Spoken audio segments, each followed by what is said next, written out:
सर्वोपप्लवरहितः प्रज्ञानघनः प्रत्यगर्थो ब्रह्मैवाहमस्मि श्रुतिस्मृतिपुराणानाम् आदिकं करुणादिकं नमामि भगवत्पादं शङ्करं लोकशङ्करं शङ्कराचार्यं केशवं बादरायणं सूत्रभाष्यकृतौ वन्दे भगवन्तो श्रीमच्छङ्कर भगवत्पूज्यपादसद्गुरुभ्यो नमः वन्देदं सच्चिदानन्दं यतिवर्यं महामतिं वेदान्ततारकं सद्गुरुं प्रणतोऽस्म्यहम् सदाहं सम्प्रदायज्ञं संयमीन्द्रं सदाश्रयं सद्गुरुं सच्चिदानन्दं सदाश्रये श्री सच्चिदानन्देन्द्र सरस्वती महासद्गुरुभ्यो नमः अथीहि भगवो ब्रह्म एकांतेन ज्ञान प्राप्ति येन एकांतेन ज्ञान प्राप्तिः ज्ञान भवति भवति स उपायः उपदिश्यते ಯಾವ ಉಪಾಯದಿಂದ ಏಕಾಂತವಾಗಿ ಖಡಾಖಂಡಿತವಾಗಿ ಜ್ಞಾನ ಪ್ರಾಪ್ತಿ ಆಗುತ್ತದೆಯೋ ಆ ಉಪಾಯವನ್ನು ಹೇಳ್ತೀವಿ ಅಂತ ಹೇಳಿದ್ದಾರೆ. ಶ್ರದ್ಧಾವಾನ್ ಲಭತೆ ಜ್ಞಾನಂ ತತ್ಪರ ಸಂಯತೇಂದ್ರಿಯಃ ಶ್ರದ್ಧಾವಾನ್ ಲಭತೆ ಜ್ಞಾನಂ ತತ್ಪರ ಸಂಯತೇಂದ್ರಿಯಃ ಲಬ್ಧ್ವಾ ಪರಾಂ ಶಾಂತಿಂ ಅಚಿರೇಣ ಅಧಿಗಚ್ಚತಿ ಜ್ಞಾನಂ ಲಬ್ಧ್ವಾ ಪರಾಂ ಶಾಂತಿಂ ಅಚಿರೇಣ ಅಧಿಗಚ್ಚತಿ ಶ್ರದ್ಧಾವಾನ್ ಲಭತೆ ಜ್ಞಾನಂ ತತ್ಪರ ಸಂಯತೇಂದ್ರಿಯಃ ಜ್ಞಾನಂ ಲಬ್ಧ್ವಾ ಪರಾಂ ಶಾಂತಿಂ ಅಚಿರೇಣ ಅಧಿಗಚ್ಚತಿ ಶ್ರದ್ಧಾವಾನ್ ಲಭತೆ ಜ್ಞಾನಂ तत्परः संयतेन्द्रियः ज्ञानं लब्ध्वा परां शांतिं अचिरेणाधिगच्छति. ಶ್ರದ್ಧಾವಾನ್ ಶ್ರದ್ಧಾವಂತನಾದವನು ಜ್ಞಾನಂ ಲಭತೆ ಜ್ಞಾನವನ್ನು ಪಡ್ಕೊಳ್ತಾನೆ. ಅವನು ತತ್ಪರನಾಗಿ ಅದರಲ್ಲಿಯೇ ಮುಳುಗಿದವನಾಗಿ ಪಡ್ಕೊಳ್ತಾನೆ. ಸಂಯತೇಂದ್ರಿಯನಾಗಿ ಜಿತೇಂದ್ರಿಯನಾದವನಾಗಿ ಜ್ಞಾನ ಪಡ್ಕೊಳ್ತಾನೆ. ಜ್ಞಾನ ಪಡ್ಕೊಂಡ್ರೆ ಏನಾಗುತ್ತೆ?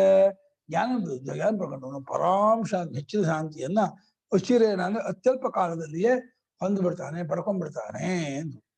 ಶ್ರದ್ಧಾವಾನ್ ಶ್ರದ್ಧಾಲುಹು ಲಭತೆ ಜ್ಞಾನಂ ಶ್ರದ್ಧಾವಾನ್ ಮೂಲ ಪದ, ಅದಕ್ಕೆ ಭಾಷೆಗಾರರು ಅಲುಚ್ ಪ್ರತ್ಯಯ ಹಾಕಿದ್ರು. ಶ್ರದ್ಧಾಲುಹು ಅಲುಚ್ ಪ್ರತ್ಯಯ. ಅಲುಚ್ ಪ್ರತ್ಯಯಕ್ಕೆ ಏನ್ ವಿಶೇಷ? ತಾಚ್ಛಲ್ಯ ಅದು ನಿನಿ ಅಂದ್ರೆ ಆ ಸ್ವಭಾವದವನು ಅಂತ. ಒಂದ್ ದಿವಸ ಎರಡು ದಿವಸ ಶ್ರದ್ಧೆ ಇಟ್ಕೊಂಡ್ರೆ ಆಗಲ್ಲ.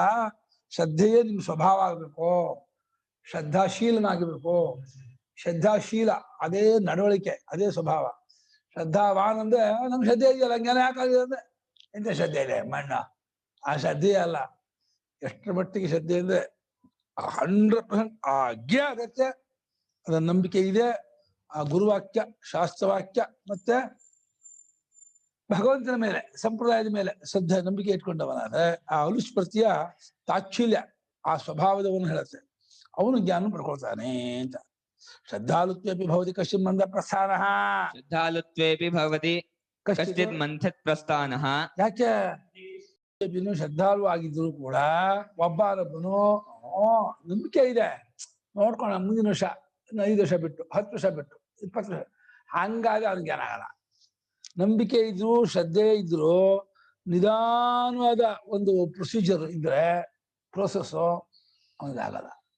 ಮಂದ ಪ್ರಸ್ಥಾನ ಅಂದೇನೋ, ಮಂದ ಅಂದೇನೋ ನಿಧಾನವಾದ, ಪ್ರಸ್ಥಾನ ಅಂದೇನೋ ಹೊರಡೋದು. ನಿಧಾನ ಹೊರಡೋನಾದ್ರೆ ಅವ್ನು ಹೇಳ್ತಾನೆ, ಅದಕ್ಕೆ ಹೇಳ್ತಾರೆ ತತ್ಪರಃ ರೂಪಸದನಾದೋ ಅಭಿಯುಕ್ತಃ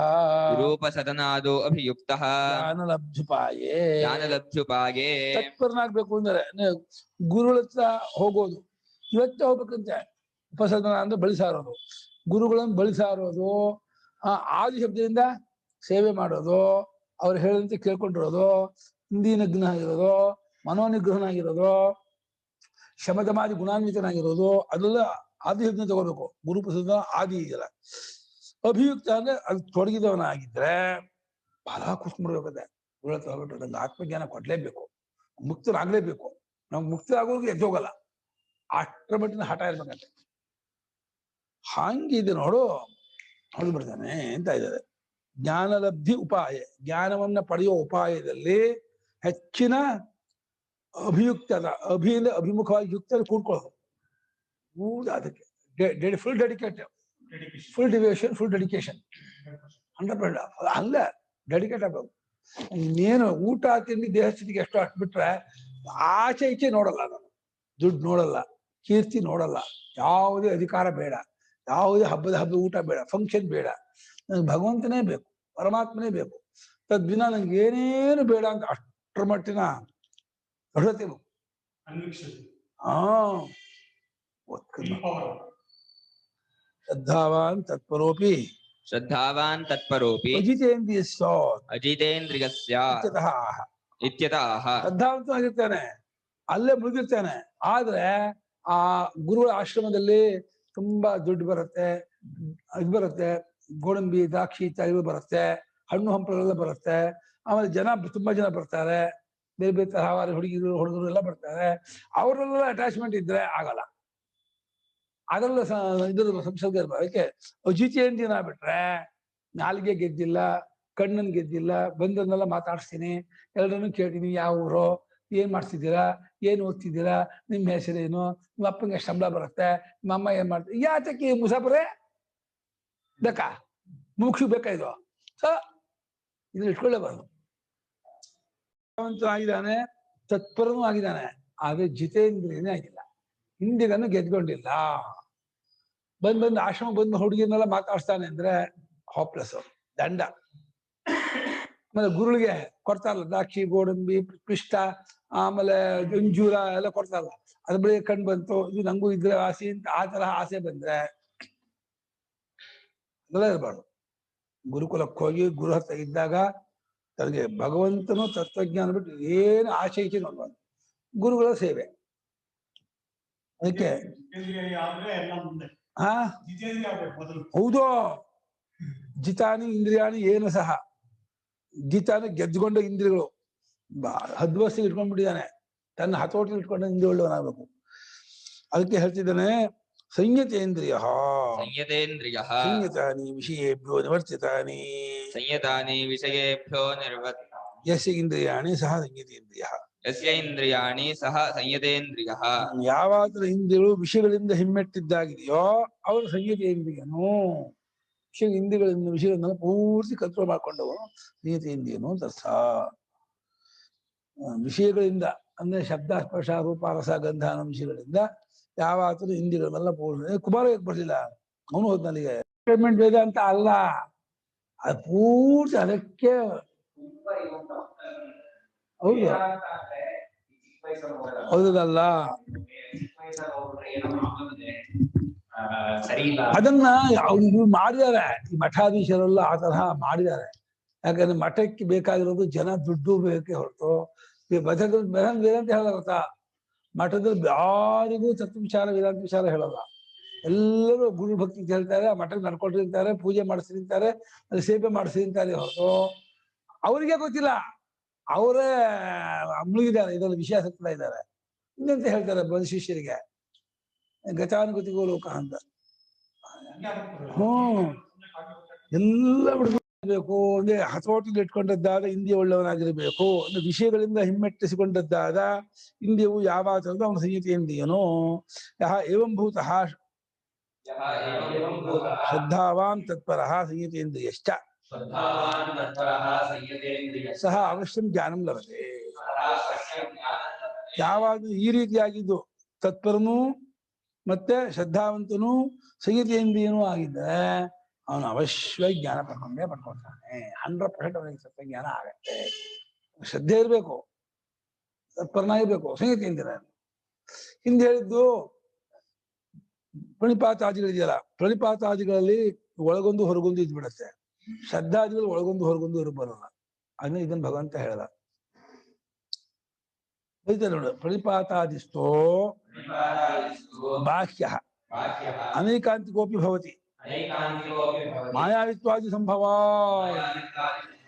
ಪ್ರಣಿಪಾತ ದೀರ್ಘ ನಮಸ್ಕಾರ ಪ್ರಶ್ನೆ ಮಾಡುವಾಗ ಕುಹಕವಾಗಿ ವಂಚನೆ ಹೆಂಗಿರ್ತಾರೆ ಅದು ಬೇರೆ.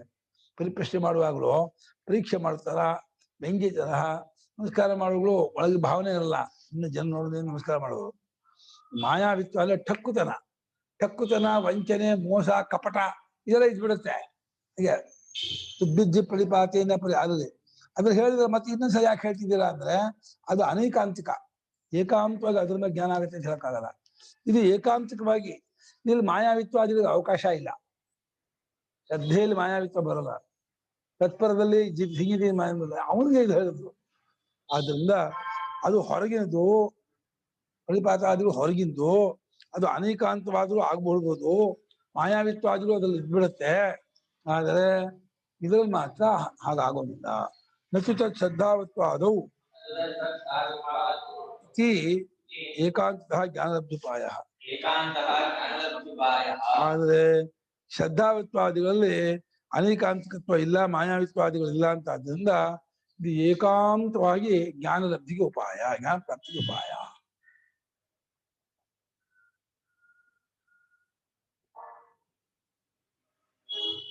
ಅವಶ್ಯವಾಗಿ ಮುಮುಕ್ಷುವಾದವನು ಈ 39ನೇ ಶ್ಲೋಕದ ನಡವಳಿಕೆಯನ್ನ ಅಳವಡಿಸ್ಕೊಬೇಕು, ತನ್ನದನ್ನಾಗಿ ಮಾಡ್ಕೋಬೇಕು. ಈ 39ನೇ ಶ್ಲೋಕದ ಗುಡುಗಳ ಕ್ವಾಲಿಫಿಕೇಶನ್ ಅದು ತನ್ನದಾಯಿತು ಅಂತಂದ್ರೆ ತತ್ವಜ್ಞಾನ ಬಂತು ಅಂತ ಅರ್ಥ. ಕಿಂಪುನ ಜ್ಞಾನ ಲಾಭ ಸ್ಯಾದಿತಿ. ಸರಿ, ಕಷ್ಟಪಟ್ಕೊಂಡು ಜ್ಞಾನ ಪಡ್ಕೊಂಡ ಅಂತ ಇಟ್ಕೊಳ್ಳೋಣ. ಏನಾಗುತ್ತೆ ಅವನಿಗೆ? ಬೆಟ್ಟ ಪೂರ್ತಿ ಕಡ್ದು ಮಟ್ಟ ಮಾಡ್ಬಿಡು ಅಂತ ಅಂದ್ಬಿಟ್ರೆ ಏನು ಮೈಲಿ ಬೊಜ್ಜೆಲ್ಲ ಹಿಡಿಯತ್ತೆ ಅಂದ್ಬಿಟ್ರೆ ಇರ್ಲಿ ಅಂತಾರೆ. ಸುಸ್ತಾಗತ್ತೆ, ಹೆಚ್ಚಾಗುತ್ತೆ ಅಂತ ಯಾವ್ದಕ್ ಮಾಡ್ಬೇಕು? ಸುಮ್ಮನೆ ಬೆಟ್ಟ ಕಡಿಬೇಕಂತ ಏನು ಪ್ರಯೋಜನ ಇಲ್ವಂತ, ಯಾವ್ದಕ್ ಮಾಡ್ಬೇಕು? ಹಾಗಾದ್ರೆ ನಾನು ಮಾಡೋಲ್ಲ ಅಂತ. ಜ್ಞಾನವನ್ನು ಪಡ್ಕೊಂಡವನಿಗೆ ಏನಾಗುತ್ತೆ ಅಂತ ಉಚ್ಚತೆ ಹೇಳ್ತೀವಿ. ಜ್ಞಾನಂ ಲಬ್ಧ್ವಾ ಪರಾಂ ಮೋಕ್ಷಾಕ್ಷಾಂ ಶಾಂತಿಂ ಉಪರತಿಂ ಅಚಿರೇಣ ಕ್ಷಿಪ್ರಮೇವ ಅಧಿಗಚ್ಚತಿ. ಜ್ಞಾನವನ್ನು ಪಡೆದವನಾದ ಅಂತಾದ್ರೆ ಹೆಚ್ಚಿನದಾದ ಮೋಕ್ಷಾಂಭಾಸನ ಶಾಂತಿಯನ್ನ ಬಲು ಬೇಗ ಮಾಡ್ಕೊಂಡ್ಬಿಡ್ತಾರಂತೆ. ಜ್ಞಾನ ಆಯ್ತು ಅಂದ್ರೆ ಮತ್ತೆ ಹೀಗೆ ಬ್ಯಾಂಕಲ್ಲಿ ಟೋಕನ್ ಕೊಟ್ಟ ಮೇಲೆ ದುಡ್ಡು ಕಾಯ್ಬೇಕಲ್ಲ, ಕಾಯ್ಬೇಕಾಗಿಲ್ಲ. ಟೋಕನ್ ಕೊಟ್ಟು ಅವ್ನು ಕೂಗೋರ್ಗು 45 ಅದು ಕೂಗ್ತಾರೆ, ಅವಾಗ ಎದ್ದೋಗ್ಬೇಕು. ಟೋಕನ್ 45 ಬರಲ್ಲ, ಅಲ್ಲಿವರೆಗೂ ಖುಷಿ ಕೂತಿರ್ಬೇಕು, ಏನು ಮಾಡಕ್ಕಾಗಲ್ಲ ಅಲ್ಲ. ಯಾಕಾಗಲ್ಲ? ತುಂಬಾ ರಶ್ ಆದ ಹಂಗಾಗುತ್ತಪ್ಪ. ನೀನ್ ಹೋಗ್ತೀಯ ವಿಷಯ ಅಲ್ಲ. ಯಾಕೆ ಹಿಂಗ ಅರ್ಥ ಮಾಡ್ಕೋತ ಅಧಿಗಚ್ಚಿದೆ, ಬೇಗನೆ ಅವನು ಮೋಕ್ಷವನ್ನ, ಶಾಂತಿಯನ್ನ, ಆನಂದವನ್ನ ಪಡ್ಕೊತಾನೆ, ನೆಮ್ಮದಿ ಪಡ್ಕೊತಾನೆ. ಜ್ಞಾನ ಪಡ್ಕೊಂಡ್ರೆ ಹೆಚ್ಚಿನ ಫಲ. ಸಮ್ಯಕ್ ದರ್ಶನ ಕ್ಷಿಪ್ರಮೇವ ಮೋಕ್ಷೋ ಭವತಿ ಇತಿ ಸರ್ವಶಾಸ್ತ್ರ ನ್ಯಾಯ ಪ್ರಸಿದ್ಧ ಸುನಿಶ್ಚಿತಾರ್ಥ. ಮೊಹಮ್ಮದ್ ದರ್ಶನವಾಯಿತು ಅಂದ್ರೆ ಪರಮಾರ್ಥ ದರ್ಶನವಾದ ಸಮಯದಲ್ಲೇನೇ ಬೇಗನೆ ಮೋಕ್ಷ ಹೊಂದ್ಕೋತಾನೆ. ತಿಷ್ಠನ್ ಗಾಯತಿ ಇತ್ಯುಕ್ತೆ ತಿಷ್ಠತಿ ಗಾಯತ್ಯೋರ್ ಮಧ್ಯೆ ಕಾರ್ಯಾಂತರಂ ಮಾರಯತಿ ದೇವ ಭುಂಜಾನ ತೃಪ್ಯತಿ ಇತಿ ಅದ್ವತ್. ಊಟ ಮಾಡ್ತಾರೆ, ಊಟ ಆದ್ಮೇಲೆ ಅಷ್ಟೋ ಆದ್ಮೇಲೆ ತೃಪ್ತಿ ಆಗಲ್ಲ ಅಲ್ವಾ? ನಿಂಗೂ ನಿಂಗೆ ನಿಂಗೂ ನ್ಯಾಯ ಇದರಲ್ಲಿ ಪ್ರಸಿದ್ಧವಾದಂತಹ ಅರ್ಥ ಇದು, ನಿಶ್ಚಿತವಾದ ತೀರ್ಮಾನವಾದ ಅರ್ಥ ಇದು. ಎಲ್ಲಾ ಶಾಸ್ತ್ರಗಳಿಗೂ ಒಕ್ಕಳದೆ ಹೇಳ್ತದೆ. ದಶೋಪನಿಷತ್ತು, ಭಗವದ್ಗೀತೆ, ಮೋಕ್ಷ ಧರ್ಮಶಾಸ್ತ್ರಗಳೆಲ್ಲ, ನ್ಯಾಯಶಾಸ್ತ್ರಗಳೆಲ್ಲ ತೀರ್ಮಾನವಾಗಿರುವಂತಹ ಅರ್ಥ ಸಮ್ಯಕ್ ದೇಶದಿಂದ ಮುಖ್ಯವಾಗುತ್ತೆ. ಈ ವಿಷಯದ ಸಂಶಯ ಪಡಬಾರ್ದಂತೆ. ಅತ್ರ ಸಂಶಯವೋ ನ ಕರ್ತವ್ಯ. ಅತ್ರ ಕುತ್ರ ಜ್ಞಾನ ಪ್ರಾಪ್ತಿ ವಿಷಯ. ಜ್ಞಾನ ಆಗುತ್ತೋ ಇಲ್ವೋ, ಆದ್ರೂ ಮೋಕ್ಷ ಆಗುತ್ತೋ ಇಲ್ವೋ, ಮೋಕ್ಷ ಆದ್ರೂ ಸುಖ ಹೌದೋ ಅಲ್ವೋ ಅಂತ ಆ ವಿಷಯ ಸಂಶಯ ಪಡಬಾರ್ದು. ಯಾಕೆ? ಪಾಪಿಷ್ಠೋ ಹಿ ಸಂಶಯ. ಸಂಶಯ ಮಹಾಪಾಪಿಷ್ಠ. ಅದು ಗಂಡ ಹೆಂಡತಿ ಪರಸ್ಪರ ಸಂಶಯ ಬಂದ್ಬಿಟ್ರಂತೂ ಕಥೆ ಮುಗೀತು. ಆ ಸಂಸಾರವೇ ಇದಾಗ್ಬಿಡುತ್ತೆ, ಹರ್ಕ್ಲಾಗ್ಬಿಡುತ್ತೆ. ಯಾಕೋ ನನ್ ಗಂಡಂಗೆ ನನ್ ಕಂಡ್ರೆ ಪ್ರೀತಿ ಇಲ್ಲ, ಮನೆ ಕಂಡ್ರೆ ಯಾವ್ದು ಇಲ್ಲ, ಮಕ್ಕಳ ಕಂಡ್ರೆ ಏನು ಇಲ್ಲ ಅಂತ ಆಚೆ ಬಂದ್ಬಿಡ್ತದೆ. ಅವ್ರ ಕೂತ್ಕೊಂಡ್ಬಿಡ್ತಾರ. ಬಹಳ ಕಷ್ಟ. ಇನ್ನು ತಂದೆ ಮಕ್ಕಳು, ತಾಯಿ ಮಕ್ಕಳು, ತಂದೆ ತಾಯಿ, ಅಣ್ತಮ್ಮಂದ್ರು, ಇವರೆಲ್ಲ ಸಂಶಯ ಬಂದ್ಬಿಡ್ತದೆ. ಎಲ್ಲೆಲ್ಲಿ ಹತ್ತತ್ರ ಇದೆಯೋ ಅಲ್ಲಿ ಸಂಶಯ ಜಾಸ್ತಿ ದುಃಖಕ್ಕೆ ಕಾರಣ. ದೂರದಲ್ಲಿ ಇದ್ದಲ್ಲಿ ಸಂಶಯ ಪಟ್ಕೊಳ್ಳೆ, ಏನು ಕಾಶಿಲಿ ಇದ್ದವನು ಯಾವ ನಮ್ಮ ಸಂಶಯ ಪಟ್ಕೋ, ಅದೇನಾಗಲ್ಲ. ಮನೆಯವರೇ, ಅಣ್ತಮ್ಮಂದ್ರೆ, ಅಕ್ಕಂಗಿರೆ, ಗಂಡ ಹೆಂಡತಿನ ಸಂಶಯ ಅಂದ್ಬಿಟ್ರೆ ಬಹಳ ಕಷ್ಟ. ಅದು ಒಂದು ತುರ್ಟು ಯುಗ ಐತೆ. ಒಂದೊಂದು ಗಂಟೆ ಕಳೆಯಕ್ಕೂ ಒಂದು ಯುಗ ಆಗುತ್ತೆ. ಇರಕ್ಕಾಗಲ್ಲ ಮನೆ ಗೊತ್ತಾ? ಹೌದಾ? ಪಾಪಿಷ್ಠ ಅದು. ಹೇಗೆ ಕೇಳ್ತೀವಿ? ಕಥಮಿತಿ ಉಚ್ಯತೆ. ಯಾವ ರೀತಿ ಸಂಶಯ ಪಾಪಿಷ್ಠ ಅಂತ ಕೇಳಿದ್ರೆ ಅಜ್ಞಶ್ಚ ಶ್ರದ್ಧದಾನಶ್ಚ ಸಂಶಯಾತ್ಮ ಅವಿನಶ್ಯತಿ ನಾಯಂ ಲೋಕೋಸ್ತಿ ನ ಪರೋ ನ ಸುಖಂ ಸಂಶಯಾತ್ಮನಃ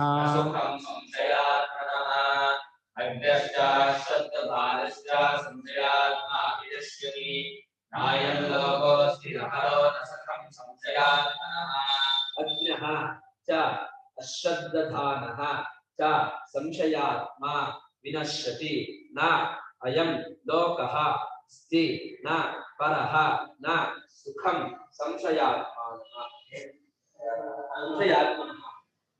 ಯಾವ ಭಕ್ತಿ ಯಾವ ಭಕ್ತಿ ಇದು? ಅಯ್ಯೋ ಷಷ್ಠಿಯ ಗಜಗಳು ಹಾ ಪ್ರಥಮ ಭೋಜನ ಅಂತ ಏನಣ್ಣ ನನಗೆ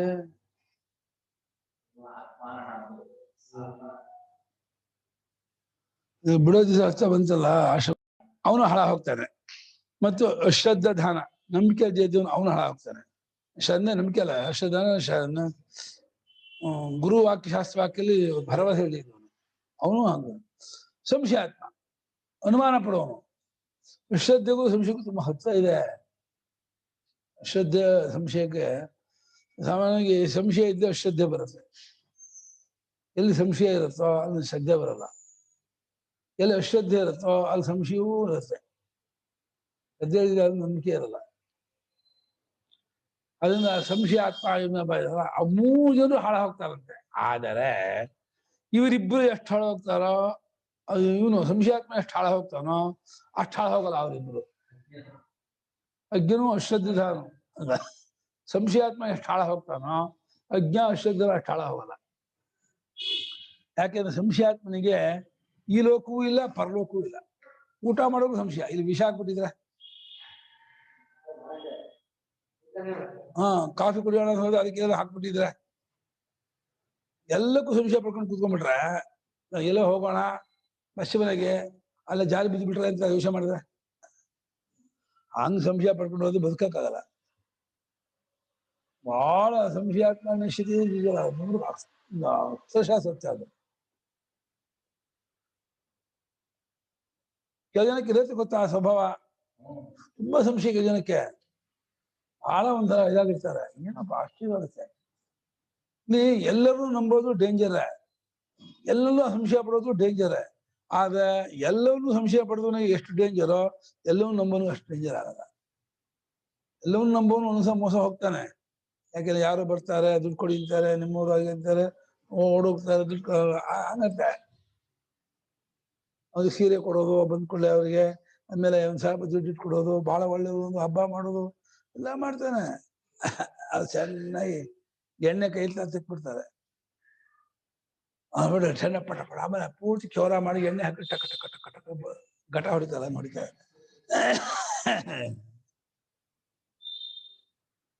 ಹಿಂಗೆ ಈ ಲೋಕವೂ ಇಲ್ಲ ಸಂಶಯಾತ್ಮನಿಗೆ, ಪರಲೋಕ ಇಲ್ಲಿಂದ ಬರುತ್ತೆ. ಈ ಲೋಕದ ಸುಖವೇ ಇಲ್ಲ, ಇನ್ನು ಸ್ವರ್ಗಾದಿಗಳು ಎಲ್ಲಿಂದ ಬರುತ್ತೆ. ಅತ್ಯಂತ ವಿಶಿಷ್ಟವಾದ ಅಗ್ನಿಹೋತ್ರ ಸಿಗುವಂತಹ ಸ್ವರ್ಗಾದಿಗಳು ಎಲ್ಲಿ ಸಿಗುತ್ತೆ ಅವರಿಗೆ. ಸುಖವೂ ಇಲ್ಲ ಸಂಶಯಾತ್ಮನಿಗೆ. ಯಾವಾಗಲೂ ಭಯ ಭಯ ಭಯ. ಏನ್ ತಿನ್ನೋಕ್ಕೂ ಭಯ, ಎಲ್ಲಿ ಹೋಗೋಕ್ಕೂ ಭಯ, ಏನ್ ಮಾಡೋಕ್ಕೂ ಭಯ, ಏನ್ ಕೇಳೋಕ್ಕೂ ಭಯ. ಸಂಶಯ ಏನಾಗ್ಬಿಡುತ್ತೋ ಇಂಥದ್ದು ಆಗ್ಬಿಡುತ್ತೋ. ಅದು ಪಾಪದ ಫಲ ಗೊತ್ತು ಸಂಶಯ ಅನ್ನೋದು. ತುಂಬಾ ಅಲ್ಲ, ತುಂಬಾ ಅಂದ್ರೆ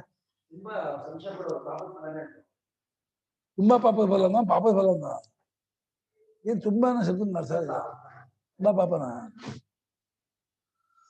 ಅಜ್ಞಶ್ಚ ಅನಾತ್ಮಜ್ಞಶ್ಚ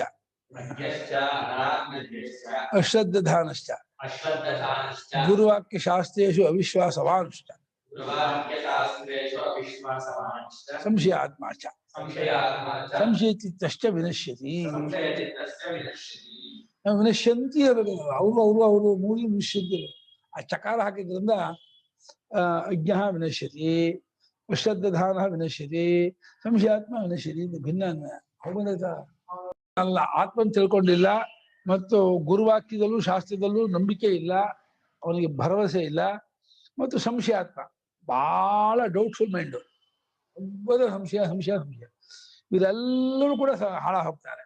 ಎಲ್ಲರೂ ವಿನಶ್ಯತಿ. ನಾಶವಾಗ್ತದೆ. ಆದ್ರೆ ಅಜ್ಞಶ್ರದ್ಧಾನು ಅಜ್ಞಾಶ್ರದ್ಧಾನು ಯದ್ಯಪಿ ವಿನಶ್ಯತಃ ತಥಾಪಿ ನ ತಥಾ ಯಥಾ ಸಂಶಯಾತ್ಮ. ಅಜ್ಞಾ ಅಶ್ರದ್ಧಾನ ಅವರು ಹಾಳ ಹೋಗ್ತಾರೆ, ಹಾಳ ಹೋಗೋದಾದರೂ ಸಂಶಯಾತ್ಮ ಎಷ್ಟು ಹಾಳ ಹೋಗ್ತಾನೋ ಅಷ್ಟು ಹಾಳ ಹೋಗೋದಿಲ್ಲ. ಗೊತ್ತಿಲ್ಲ ಅನ್ನೋದು ಆತ್ಮ ವಿಷಯಗಳು ಗೊತ್ತಿಲ್ಲ ಅನ್ನೋದು ಬಹಳ ಕಾಮನ್. ಅದು ಸಹಜ. ಅದು ಆತ್ಮ ವಿಷಯದಲ್ಲಿ ಗೊತ್ತಿಲ್ಲ ಅನ್ನೋದು ಅಶ್ರದ್ಧೆ ತಪ್ಪು, ಅಶ್ರದ್ಧೆ ಇರಬಾರದು. ನಮ್ಗೆ ತಿಳ್ಕೊಳ್ಳೋಕೆ ಯೋಗ್ಯತೆ ಇಲ್ಲ ಅನ್ನೋ ಮಾತ್ರಕ್ಕೆ ಅದನ್ನ ಅಸಡ್ಡೆ ಮಾಡೋದು, ಅಸಂಶಯ ಮಾಡೋದು ತುಂಬಾ ತಪ್ಪು. ಅಶ್ರದ್ಧೆ ಎಲ್ಲಿ ಬರಬೇಕು ಅಂದ್ರೆ ಎಲ್ಲಿ ತುಂಬಾ ಇದಾಗಿ ಮಾಡ್ತಾರೆ ಅಂದ್ರೆ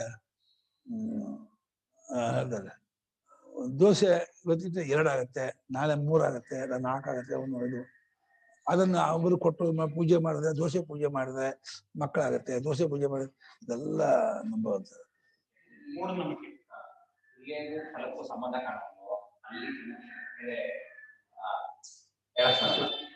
ಅಷ್ಟೇ. ಅದರಲ್ಲೂ ಕ್ರಿಯೆಗೂ ಫಲಕ್ಕೂ ಸಂಬಂಧ ಕಾಣೋದು. ಅದರಲ್ಲೂ ಶಾಸ್ತ್ರದ ಒಂದು ಆಧಾರ ಇದ್ದರೆ ಓಕೆ. ಇವರೇ ಕಲ್ಪಿಸ್ಕೊಂಡ್ಬಿಡ್ತಾರೆ.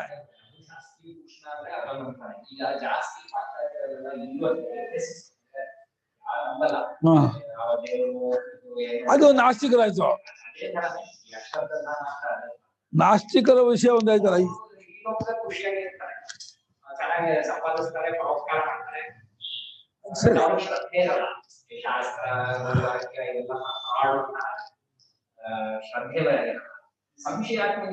ಪ್ರತಿಯೊಂದು ವ್ಯವಹಾರದಲ್ಲೂ ಅನ್ಬೋದು. ಅದು ತಿನ್ನೋ ಕುಡಿಯೋದೆಲ್ಲ ಆದಿಯಾಗಿ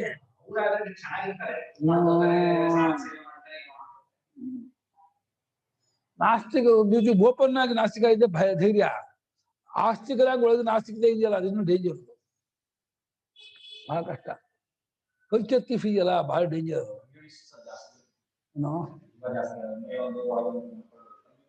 ಹೌದಾ?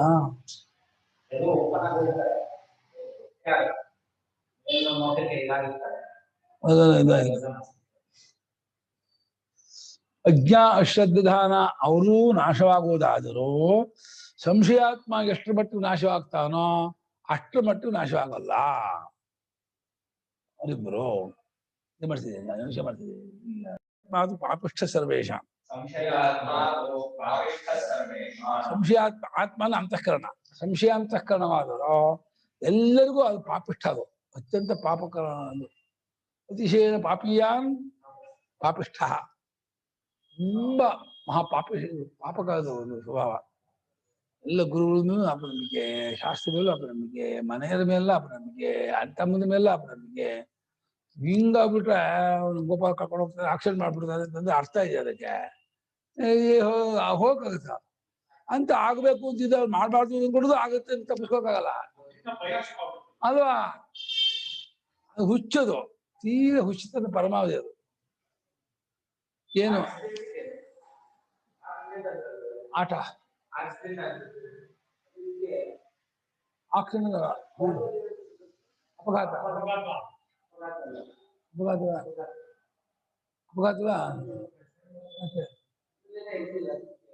ಸರ್ವೇಶಾಂ ಎಲ್ಲರಿಗೂ ಸಂಶಯಾತ್ಮ ಅತ್ಯಂತ ಪಾಪಿಷ್ಠವಾದದ್ದು, ಮಹಾ ಕೀಳಾದದ್ದು. ಹೇಗೆ? ಕಥಂ ನಾಯಂ ಸಾಧಾರಣೋಪಿ ಲೋಕಃ ಅಷ್ಟೇ. ಹೆಂಗೆ ಅಂತ ಕೇಳಿದ್ರೆ ಆ ಸಂಶಯಾತ್ಮನಿಗೆ ಸರ್ವಸಾಧಾರಣ ಈ ಲೋಕದ ಈ ಬದುಕೇ ಇಲ್ಲ, ಇಲ್ಲೇ ನೆಮ್ಮದಿ ಇಲ್ಲ, ಇಲ್ಲೇ ಸುಖ ಇಲ್ಲ. ಇನ್ನು ಪರಲೋಕ ಸುಖ, ಆತ್ಮಜ್ಞಾನ ಸುಖ ಅದು ತುಂಬಾ ದೂರ. ಆತ್ಮಜ್ಞಾನ ಸುಖ ಅದು ತುಂಬಾ ದೂರ, ಪರಲೋಕ ಸುಖವೂ ಇಲ್ಲ. ಇಲ್ಲಿಯೇ ನೆಮ್ಮದಿ ಇಲ್ಲ. ರೂಮ್ ಬಿಟ್ಟು ಹೊರಗೆ ಬರಲ್ಲ ಗೊತ್ತಾ? ಭಯ ಭಯ ಭಯ ಭಯ. ರೂಮಲ್ಲಿ ಇರ್ತಾರೆ ಒಂದು ಜಿರಳೆ ಕಂಡ್ರೆ ಭಯ, ಒಂದು ಹಲ್ಲಿ ಕಂಡ್ರೆ ಭಯ, ಒಂದು ಇದು ಕಂಡ್ರೆ ಭಯ, ಅಯ್ಯೋ ಗೊದ್ದ ಕಂಡ್ರೆ ಭಯ.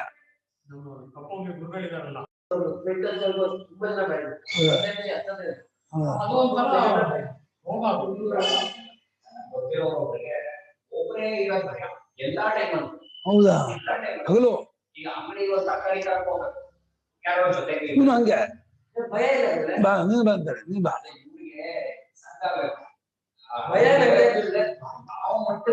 ಎಲ್ಲ ಹೊಟ್ರು ನಾನು ಇನ್ನೊಂದು ಕರ್ಕೊಂಡು ಹೋಗ್ತೀನಿ. ಒಬ್ಬನೇ ಹೋದ. ಯಜುಮ ಅಂಬ ಅಂಬ ಅಂಬ ಯಕ್ಷಕ. ನಮ್ಮ ತಂದೆ ಯಾವಾಗ ಒಬ್ಬರೇ ಇರ್ತಿದ್ರು. ಅವ್ನು ತೋಟಕ್ಕೆ ಹೋಗೋದು. ಹೌದಪ್ಪ, ಅದರಲ್ಲಿ ಆನಂದ ಇನ್ಯಾವುದಲ್ಲೂ ಇಲ್ಲ. ಸಾಧಾರಣವಾದ ಎಲ್ಲರೂ ಬದುಕಿಸ್ಕೊಂಡಿರುವಂತಹ ಈ ಲೋಕದ ಒಂದು ಬದುಕೇ ಇಲ್ಲ ಸಂಶಯಾತ್ಮನಿಗೆ. ಯಥಾನ ಪರೋ ಲೋಕಃ, ಹಾಗೆ ಪರಲೋಕವೂ ಕೂಡ ಅವನಿಗಿಲ್ಲ.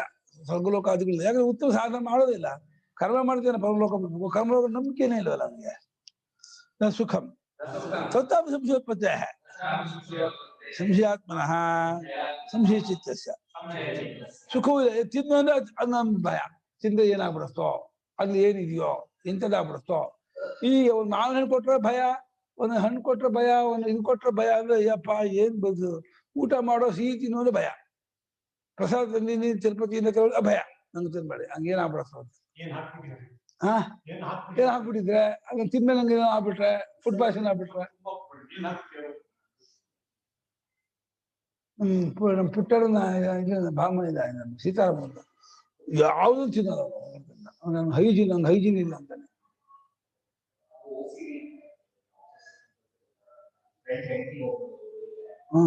ಏನ್ ಪದಾರ್ಥ ಕುಡಿತಾರೆ,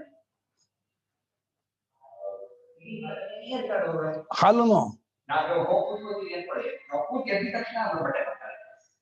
ಯಾಕೆ ಅದು ಅಷ್ಟೇ ಅಲ್ಲ, ಸ್ಕೂಲಲ್ಲಿ ಹೋಗಿದ್ದ ಪದ್ಮನಾಭ ಅಂತ ಅವ್ನು ಬಂದ ತಕ್ಷಣ ಟೇಬಲ್ ಎಲ್ಲ ಏನ್ ಮಾಡೋದು, ನಮ್ ಬಂದ ತಕ್ಷಣ ನಮ್ಗೆಲ್ಲ ಏನ್ ಮಾಡೋದು, ಯಾರು ಬಂದ್ರೆ ಎಲ್ಲರೂ ಈಗ ಸರಿಯಿಲ್ಲ. ಅದು ಮುಂಚಿತ ನಮ್ಗೆ ಈಗ ಮಾಡೋದು ಹೆಂಗಸಿ ಮಾಡೋದು ಹೊಡಿತಾರೆ. ಅದ್ರ ಬಗ್ಗೆ ಭಾಷಿಗಾರರು ಸುಖಕ್ಕೆ ಕಾರಣ ಅಂತ ಹೇಳಿದ್ರಲ್ಲೂ ಭಯ. ತಿನ್ನೋದು, ಕುಡಿಯೋದು, ನೋಡೋದು, ಕೇಳೋದು, ಅದರಲ್ಲೂ ಭಯ ಅಂತ ಅಂದ್ಬಿಟ್ರೆ ಆ ಸಂಶಯಾತ್ಮನಿಗೆ, ಸಂಶಯ ಚಿತ್ತನಿಗೆ ಎಲ್ಲೂ ಸುಖ ಇಲ್ಲ.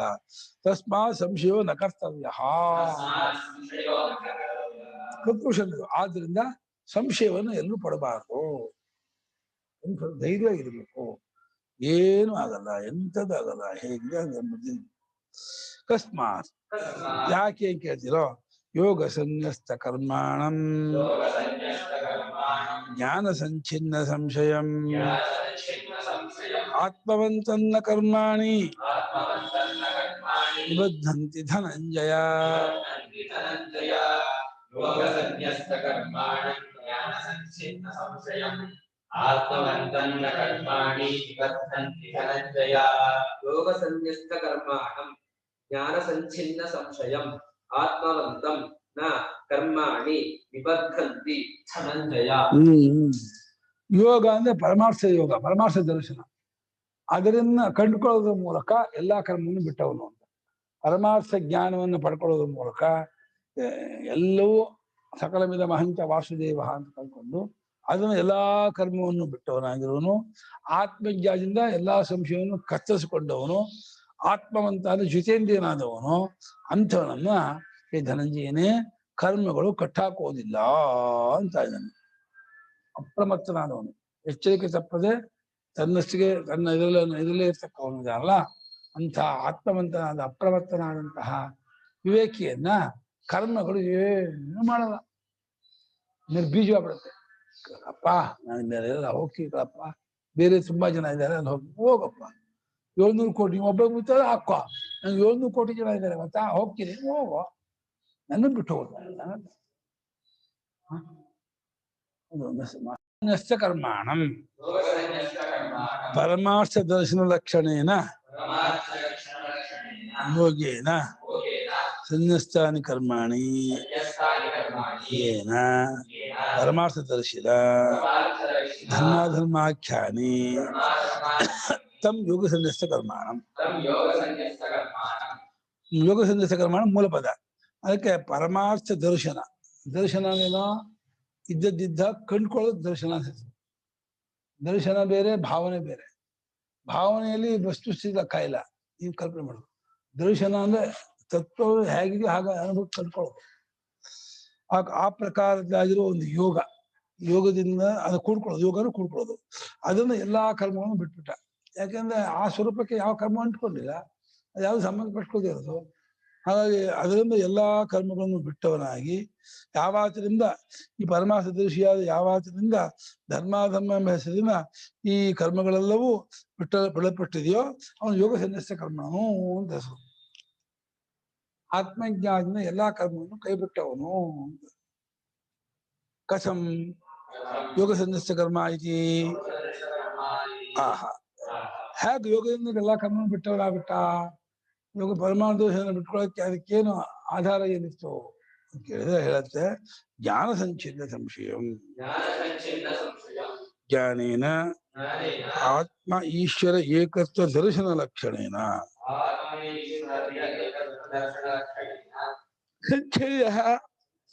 ಸಂಶಯ ಯಸ್ಯ ಸಹ ಜ್ಞಾನ ಸಂಚಿನ್ನ ಸಂಶಯ. ಜ್ಞಾನ ಸಂಚಿನ್ನ ಸಂಶಯ ಮೂಲಪದ. ಜ್ಞಾನದಿಂದ ಅಂದ್ರೆ ಆತ್ಮನು ಈಶ್ವರನು ಒಬ್ಬನೇ, ಒಂದೇ, ಘಟಾಕಾಶ ಮಹಾಕಾಶ ಒಂದೇ. ಅದ ಹಾಗೆ ಜೀವನ ತೋರ್ತಾ ಇರೋದು ಸಾಕ್ಷಾ ಪರಮೇಶ್ವರನೇ ಅಂತೇಳಿ ಆ ರೀತಿ ಕಂಡುಕೊಳ್ಳೋದು ಅನ್ನುವ ಪ್ರಕಾರದಾದ ಜ್ಞಾನದಿಂದ ಕತ್ತರಿಸಿಕೊಂಡ ಸಂಶಯ ಉಳ್ಳವನು. ಆತ್ಮಜ್ಞಾನದಿಂದ ಎಲ್ಲಾ ಸಂಶಯನು ಕತ್ತರಿಸಾಕ್ಬಿಟ್ಟ. ಅಹಮಸ್ಮಿ ಪರಂ ಬ್ರಹ್ಮ ನಿತ್ಯ ಶುದ್ಧ ಬುದ್ಧ ಮುಕ್ತ ಸ್ವಭಾವ ಅಂತೇಳಿ ಸೆಟ್ ಆಗ್ಬಿಟ್ಟ. ಅದರಿಂದ ಆ ಆತ್ಮಿಕ ಏಕತ್ವ ಲಕ್ಷಣವಾದ ಜ್ಞಾನದಿಂದ ಯಾವಾಗ ಸಂಶಯ ಕತ್ತರಿಸೋಗಿದೆಯೋ ಅವನು ಜ್ಞಾನ ಸಂಚಿನ್ನ ಸಂಶಯನು. ಯಹ ಏವಂ ಯೋಗ ಸನ್ಯಾಸ ಕರ್ಮ ತಂ ಆತ್ಮವಂತಂ ಅಪ್ರಮತ್ತಂ ಗುಣಚೇಷ್ಟಾರೂಪೇಣ ದೃಷ್ಟಾನಿ ಕರ್ಮಾಣಿ ನ ನಿಬದ್ಧಂತಿ ಅನಿಷ್ಟಾದಿ ರೂಪಂ ಫಲಂ ಆರಭಂತೆ ಹೇ ಧನಂಜಯ. ಈ ಯಾವಾತ ಹೀಗೆ ಆತ್ಮಜ್ಞಾನದಿಂದ ಎಲ್ಲಾ ಕರ್ಮವನ್ನು ಬಿಟ್ಟವನಾಗಿ ಎಚ್ಚರಿಕೆ ತಪ್ಪದೆ ಅಪ್ರಮತ್ತ, ಆತ್ಮವಂತ ಅಂದ್ರೆ ಅಪ್ರಮತ್ತನು ಅಂದ್ರೆ ಬಹಳ ಕೇರ್ಫುಲ್ ಆಗಿ ಆತ್ಮಸ್ವರೂಪದಲ್ಲಿಯೇ ನೆಲೆ ನಿಂತವನಾದವನು. ಅವನೇನ್ ಅನ್ಕೊಳ್ತಾನೆ, ಈ ಕರ್ಮಗಳೆಲ್ಲ ಗುಣಗಳ ಚೇಷ್ಟೆ ರೂಪ, ಗುಣಗಳು ಮಾಡಿಸ್ತಾ ಇದೆ ಅಂತ. ರಜೋಗುಣ ಕರ್ಮ ಮಾಡಿಸುತ್ತೆ, ತಮೋಗುಣ ಮಾಡಿಸುತ್ತೆ, ಸತ್ವಗುಣ ಕರ್ಮ ಮಾಡಿಸುತ್ತೆ. ಅಷ್ಟೇ ಗುಣಗಳ ಚೇಷ್ಟಾರೂಪವಾಗಿ ಕಂಡದ್ದಾಗಿರುವ ಕರ್ಮಗಳು, ಎಲ್ಲಾ ಕರ್ಮಗಳು ಗುಣಗಳ ಚೇಷ್ಟಾರೂಪವೇ ಹೊರತು ಆತ್ಮನ ಚೇಷ್ಟೆ ಅಲ್ಲ, ಆತ್ಮ ಸಂಬಂಧಪಟ್ಟಿಲ್ಲ.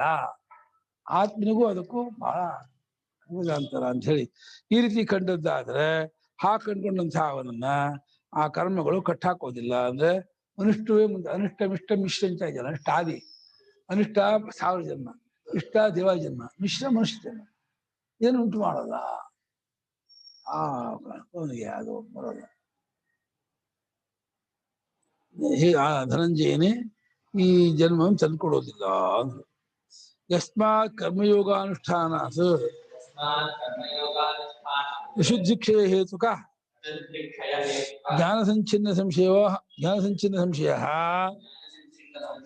ನ ನಿಬದ್ಧತೆ ಕರ್ಮಭಿಃ ಜ್ಞಾನಾಗ್ನಿದಗ್ಧ ಕರ್ಮತ್ವಾದೇವ. ತಸ್ಮಾಚ್ಚ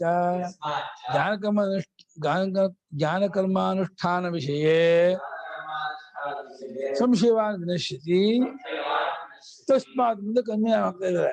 ಅದೇ ಮೂಲ ನೋಡಿದ್ರು ಶ್ಲೋಕನ, ತಸ್ಮಾತ್ ಜ್ಞಾನ ಸಂಭೂತಂ ಇದೆ. ಆ ತಸ್ಮಾತ್ ಅನ್ನೋಕ್ಕೆ ಒಂದು ಪೀಠಿಕೆ ಹಾಕ್ತಾ ಇದ್ದಾರೆ, ಪೀಠಿಕೆ ಆಗ್ತದೆ ಶಂಕರಾಚಾರ್ಯ.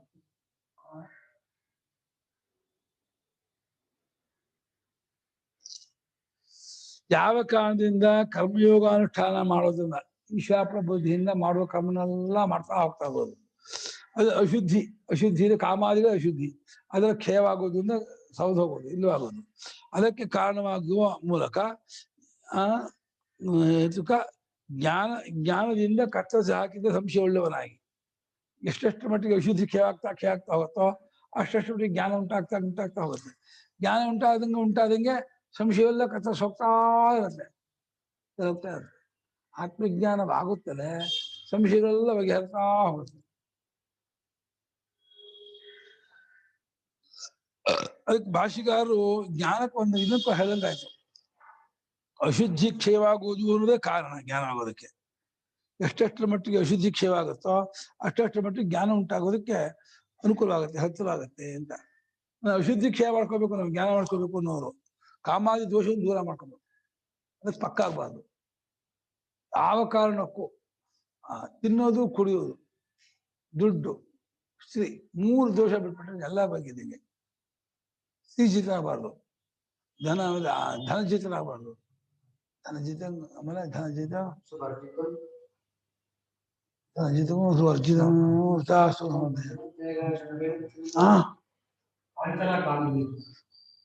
ಕಾಂಚನ ಕಾಮಿನಿ ವಿರಕ್ತಿಯರು ಕಷ್ಟ ಎಲ್ಲ ಕೊಡುತ್ತೆ ಮನುಷ್ಯನ ಉಪ್ಪುಳಿಕ ತಿನ್ನೋನ್ಗೆ ಆ ವಿಷಯಾಸಕ್ತಿ ಹೆಂಗೆ ಅಟ್ರಾಕ್ಟ್ ಅಂದ್ರೆ ಶಕ್ತಿ ಇದ್ದಾನೆ ಹೀಗೆ ಕಲಿಯವನ್ನೇ ಖೇವಾಗುವಿಕೆಯಲ್ಲಿ ಕಾರಣವಾಗಿ ಇಟ್ಕೊಂಡಿದೆ ಜ್ಞಾನ. ಆ ಜ್ಞಾನದಿಂದ ಎಲ್ಲಾ ಸಂಶಯವು ಕತ್ತರಿಸೋಗಲಾಗಿ ಇನ್ನು ಅವನು ಕಟ್ಟಾಕೊಳ್ಕೊಳ್ಳೋದಿಲ್ಲ ಕರ್ಮದಿಂದ. ಯಾಕೆ ಹೇಳಿ, ಜ್ಞಾನವೆಂಬ ಅಗ್ನಿಯಿಂದ ಕರ್ಮಗಳನ್ನು ಸುಟ್ಟಾಕಿಕೊಂಡಿರೋದ್ರಿಂದ ಇನ್ನು ಕರ್ಮದಿಂದ ಕಟ್ಟಾಕೊಳ್ಕೊಳ್ಳೋದಿಲ್ಲ. ಯಾವ ಕಾರಣದಿಂದ ಜ್ಞಾನ ಕರ್ಮಾನುಷ್ಠಾನ ವಿಷಯದಲ್ಲಿ ಸಂಶಯವುಳ್ಳವನು ಹಾಳಾಗ್ತಾನೋ ಆದ್ರಿಂದ ತಸ್ಮಾದ್ ಅಜ್ಞಾನ ಸಂಭೂತಂ ಹೃಸ್ಥಂ ಜ್ಞಾನಾಸಿನಾತ್ಮನಃ ಚಿತ್ತೇನಂ ಸಂಶಯಂ ಯೋಗಂ ಆತಿಷ್ಠೋತ್ತಿಷ್ಠ ಭಾರತ.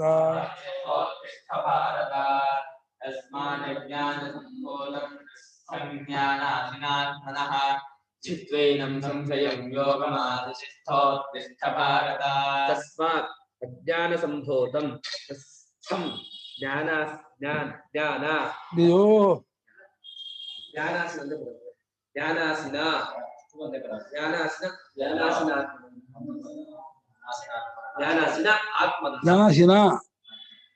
ಚಿತ್ವಾ ಏನಂ ಸಂಶಯಂ ಯೋಗಂ ಆತಿಷ್ಠ ಉತ್ತಿಷ್ಠ ಭಾರತ.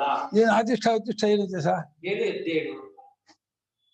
ಆತಿಷ್ಠ ಅಂದ್ರೆ ಕೈಗೊಳ್ಳು ಅಂತ. ಜ್ಞಾನದಿಂದ ಉಂಟಾಗಿರುವ ಹೃದಯದಲ್ಲಿರುವ ಸಂಶಯವನ್ನ ಜ್ಞಾನವೆಂಬ ಖಡ್ಗ ತೆಗೆದುಕೊಂಡು ತನ್ನ ಸಂಶಯವನ್ನ ಚಿತ್ವ ಕಳೆದಾಕ್ಬಿಟ್ಟು ಸಂಶಯವನ್ನು ಕತ್ತರಿಸಿ ಯೋಗವನ್ನ ಆತ್ಮಜ್ಞಾನ ಯೋಗವನ್ನ ಆತಿಷ್ಠ ಅಂದ್ರೆ ಕೈಗೊಳ್ಳು, ಉತ್ತಿಷ್ಠ ಏಳು, ಇದನ್ನ ಸನ್ನದ್ಧನಾಗು ಅಂತ. ತಸ್ಮಾ ಪಾಪಿಷ್ಠಂ ಅಜ್ಞಾನ ಸಂಭೂತಂ ಅಜ್ಞಾನಾದವಿವೇಕಾಜ್ಜಾತಂ